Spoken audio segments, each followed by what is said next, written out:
kembali Bapak Robi Darmawan.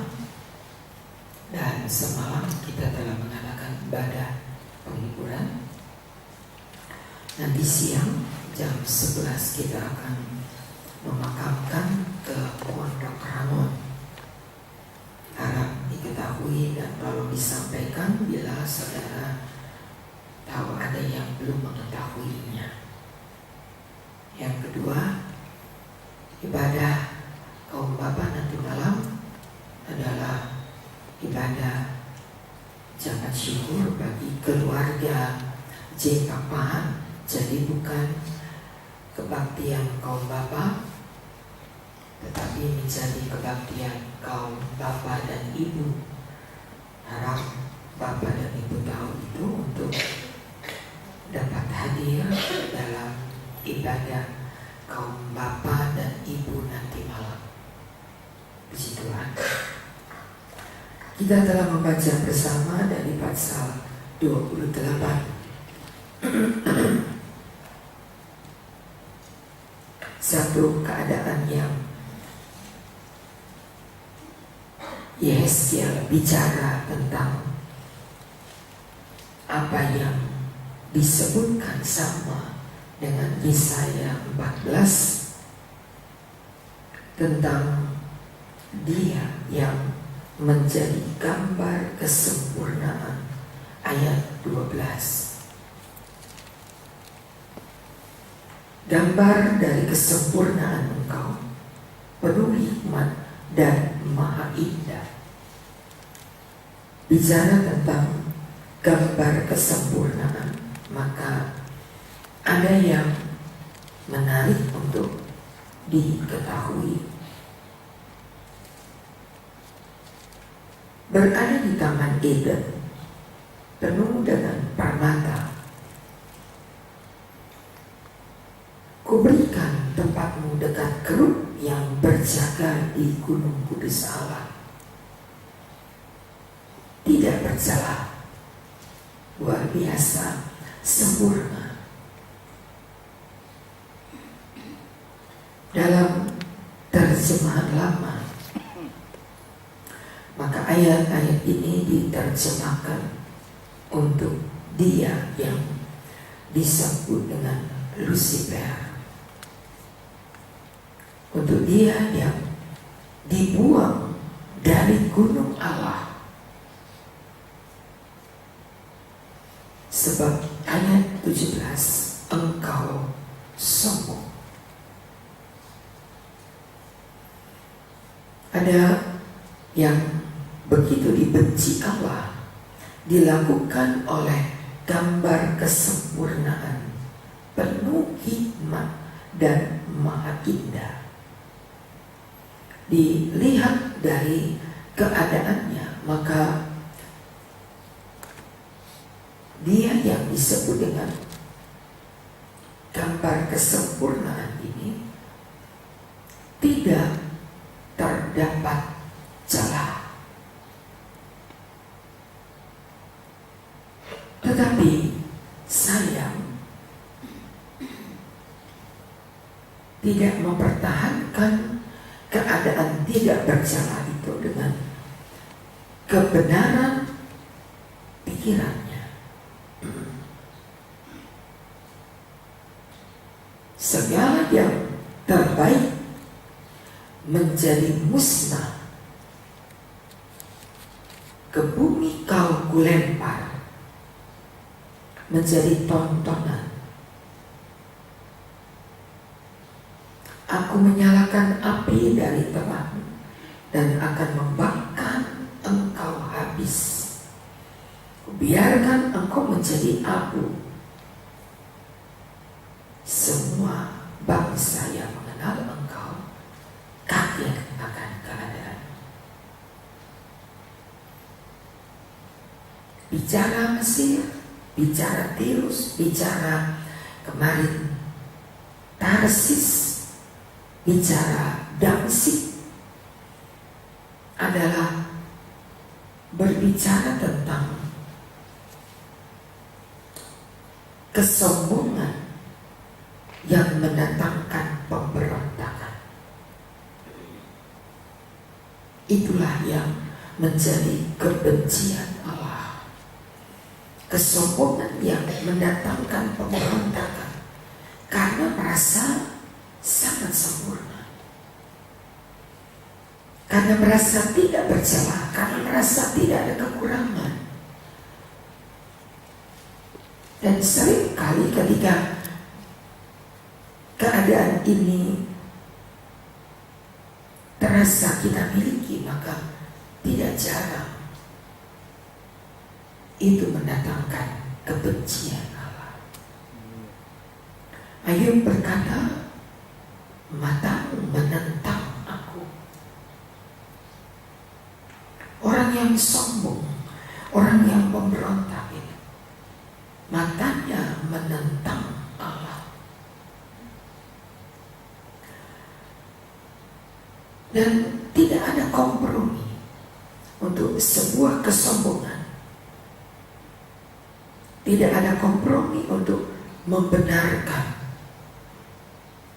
Di semua ayat kalimatnya sama. Aku menentang orang yang sombong. Tidak ada ayat yang ada toleransi, tidak ada. Begitu bencinya Allah.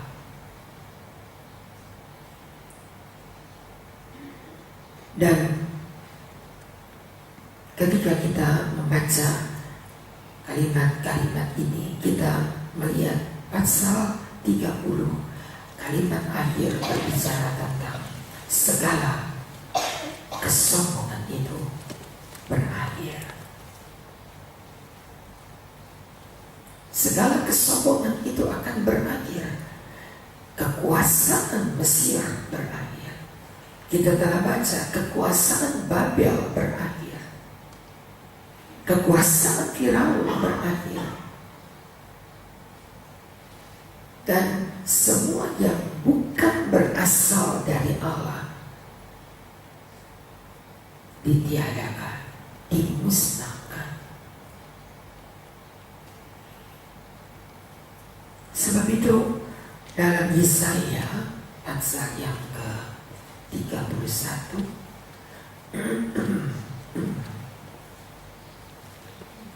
Yesaya 31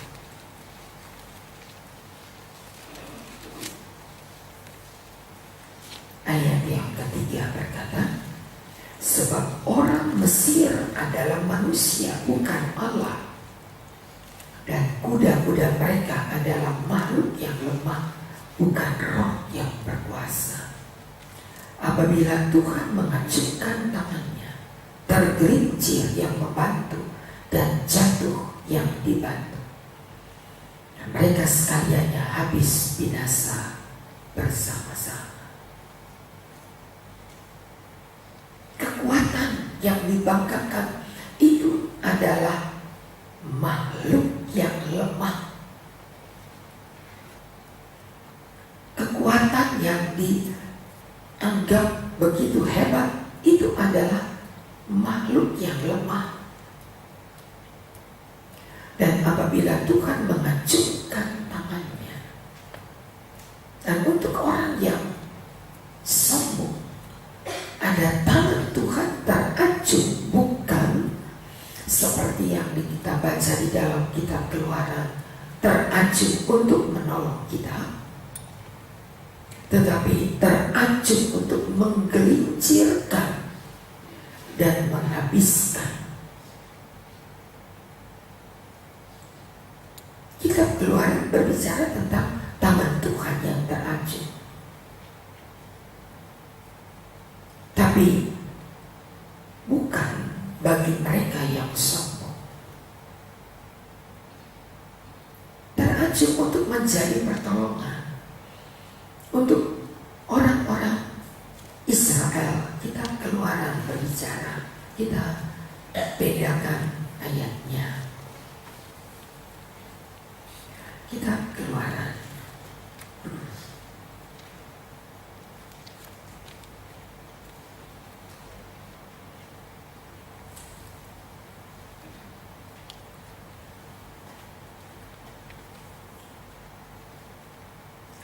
pada pasal yang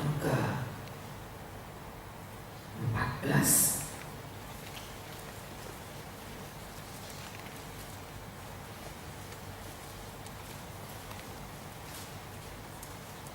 Keluaran pasal yang ke-14. Bagaimana tangan Tuhan menjadi pertolongan untuk orang-orang Israel. Ayat 19. Bergeraklah malaikat Allah yang tadinya berjalan di depan tentara Israel, lalu berjalan di belakang mereka. Tiap awan bergerak dari depan, lalu berdiri di belakang mereka. Ayat yang ke-26. Ulurkan tanganmu ke atas laut, supaya air berbalik meliputi orang Mesir. Musa mengulurkan tangannya, maka menjelang pagi berbaliklah air laut ke tempatnya, sedang orang Mesir lari menuju air. Demikianlah Tuhan mencampakkan orang Mesir ke tengah-tengah laut. Ayat yang ke-30. Demikianlah pada hari itu Tuhan menyelamatkan orang Israel dari orang Mesir, dan orang Israel melihat orang Mesir mati terhampar. Ketika dilihat oleh orang Israel betapa besar perbuatan yang dilakukan Tuhan terhadap orang Mesir, takutlah bangsa itu kepada Tuhan, dan mereka percaya kepada Tuhan dan kepada Musa hamba-Nya. Tangan Allah yang tak acuh. Pasal 15 menjadi pujian dalam sukacita Israel. Dengan tangan perkasa Allah, dengan tangan Allah yang teracuh. Pasal 17 masih tetap di dalam kitab Keluaran ayat 16. Tangan di atas panci-panci Tuhan. Tuhan berperang melawan Amalek turun temurun. Bukan tangan teracuh seperti Yesaya 31 untuk menggelincirkan orang-orang yang sombong. Sebab itu tidak ada alasan bagi kita untuk berdiri dalam kemegahan. Lucifer kembali ke Yesaya 28 dengan sangat, ayat 17, sombong karena kecantikan, merasa begitu hebat, merasa begitu tidak bercela, dan tidak ada kemuliaan Allah yang dinyatakan di tengah-tengah mereka. Ketika kita mau menikmati kemuliaan Allah, ketika kita mau menikmati kebesaran kuasa Allah, ketika kita mau menikmati hari-hari kita berdampingan dengan Allah, maka tidak ada yang dapat kita lakukan kecuali hidup dengan merendahkan diri. Kepada setiap orang yang tahu merendahkan diri, maka Allah berdiri di atas kita untuk mempermuliakan kita. Bukan menggelincirkan, bukan mengangkat tangannya, mengacungkan tangan, lalu menghancurkan kita, tidak. Apapun dan siapapun kita, ketika kita meletakkan diri kita, merendahkan diri kita,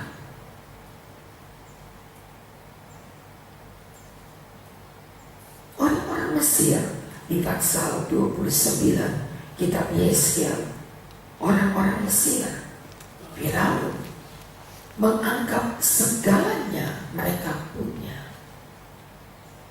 Ayat yang ke-9 dari ayat 8, 29 ayat 8. Oleh sebab beginilah firman Tuhan Allah, sungguh aku mendatangkan pedang atasmu, melenyapkan manusia dan binatang, hingga tanah Mesir akan menjadi sunyi sepi dan menjadi reruntuhan, dan mereka akan tahu bahwa aku Allah. Karena engkau berkata, oh sungai Nil aku punya, aku yang membuatnya.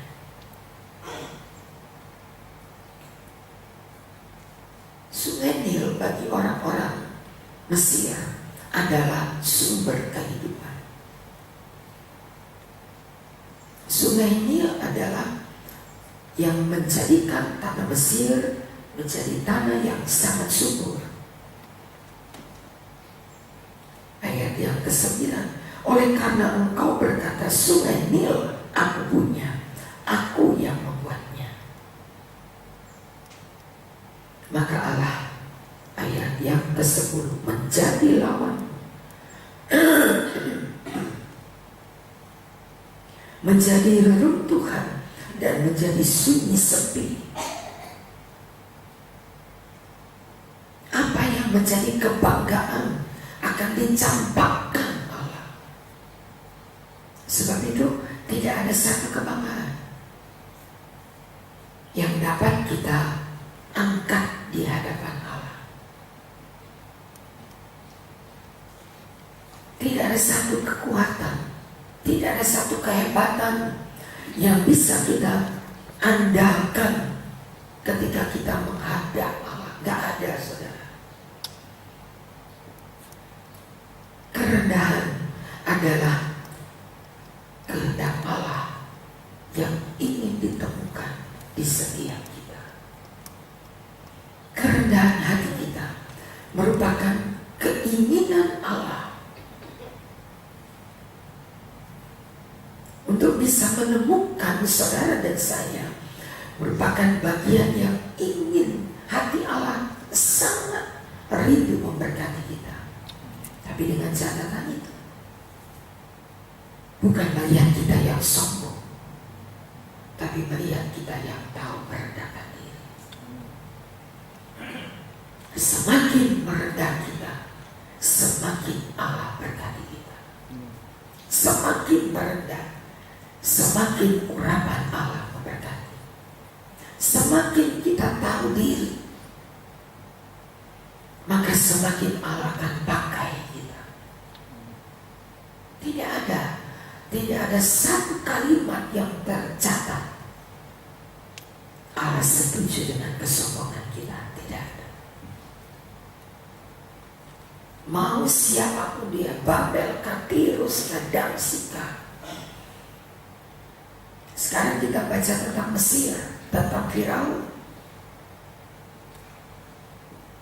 Mereka boleh bangga sebab mereka adalah bagian yang dipersatukan dalam kisah tentang Israel. Tetapi Mesir tidak bisa membanggakan diri karena Mesir menjadi gambar kemegahan yang dihancurkan Allah. Banyak yang bisa diceritakan untuk kita, tetapi satu hal yang kita lihat, bagaimana Allah mengacungkan tangan untuk Mesir. Dan biarlah kita ingin mendapati tangan Allah tidak teracung untuk melawan kita, tapi kita ingin melihat tangan Allah teracung untuk menolong kita. Dan tidak ada satu kisah di dalam Alkitab Allah menolong orang-orang yang sombong. Tidak ada. 24 tua-tua di dalam kitab Wahyu pasal yang keempat. Mereka tersungkur di hadapan tahta itu dan melempar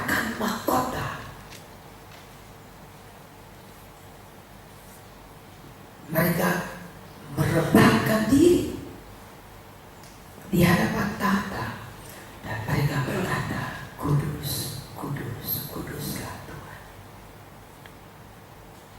Tua-tua yang ditemukan di Yahweh pasal yang keempat adalah gambar daripada gereja Tuhan yang sempurna.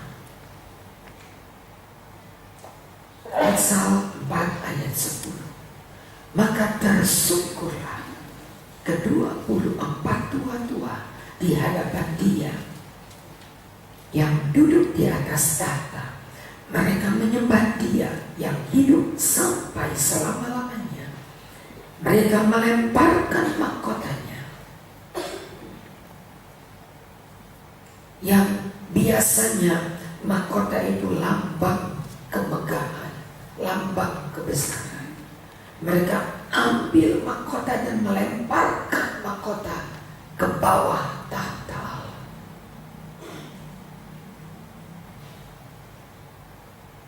Yang ada di hadirat Allah bukan orang-orang yang pakai mahkota dan menepuk dada dengan hebat, tetapi mereka tersyukur dan berkata, ya Tuhan Allah kami, Engkau layak menerima puji-pujian dan hormat dan kuasa, sebab Engkau telah menciptakan dan oleh karena kehendak-Mu semuanya itu ada. Begitu merendahkan diri di hadapan Tuhan. Dan Allah ingin ketika kita menyembah Allah dalam setiap ibadah, bukan tampil karena kesempatan kita untuk tampil, bukan. Tapi kita tampil karena kita tahu kesempatan kita untuk memuliakan Allah. Ketika kita berkumpul beribadah, mulai dari pembawa pujian sampai kepada seluruh jemaat, biarlah kita tetap menyembah Allah dengan penuh kerendahan. Mau rasakan hadirat Allah hanya dirasakan oleh orang yang sangat merasa aku bukan apa-apa. Tidak ada satupun yang bisa kita tonjolkan. Mau kekayaan, mau hikmat, kata Yesaya tadi, mau kecantikan, mau hikmatmu, memang engkau tidak bercela, memang tidak ada cacat celah, hikmatmu luar biasa, tetapi tidak berarti kita menghampiri Allah dengan kesombongan. Seorang pemungut cukai tunduk di belakang dalam Lukas berkata, dengan tunduk kepala dia berkata, Tuhan, ampunilah aku orang berdosa. Tetapi orang Farisi itu maju ke depan dan dia mengangkat tangan berkata, beruntung aku tidak seperti orang pemungut cukai yang di belakang itu. Dan Yesus berkata, pemungut cukai itu pulang dan ia diberkati Allah. Bukan sekongkol dengan pemungut cukai, tapi sekongkol dalam tanda petik dengan kerendahan hatinya. Allah menerima kerendahan hatinya. Orang Farisi berkata, aku berpuasa 2 kali dalam seminggu, aku membayar persembahan, aku benar, aku melakukan Taurat. Wah. Tetapi Allah tidak lihat ibadah semacam itu. Allah lihat siapa yang merendahkan diri. Besok kita beribadah dalam ibadah raya. Pulanglah dengan berkat Allah, saudara. Tetapi lakukan ibadah dengan penuh kerendahan. Ketika saudara diberi kesempatan melayani, layanilah Tuhan. dengan sepenuh hati, dengan sepenuh kasih, dengan segenap jiwa. Dan izinkan Allah menjadikan ibadah kita menjadi ibadah yang penuh berkat Allah. Tidak ada kelebihan, tidak ada kehebatan, tidak ada yang luar biasa. Cuma satu yang jadi fokus ibadah, Yesus di tengah ibadah kita. Hanya itu. Maka apapun yang menjadi kebutuhan kita ketika kita datang, tidak perlu kita selesai ibadah, tetapi di sementara ibadah, segala keperluan kita Tuhan sudah sediakan. Nikmati berkata, nikmati hari-hari dengan Allah, nikmati kebersamaan kita dengan Allah. Maka di sana kuasa itu dinyatakan di atas kita. Mari kita berdoa.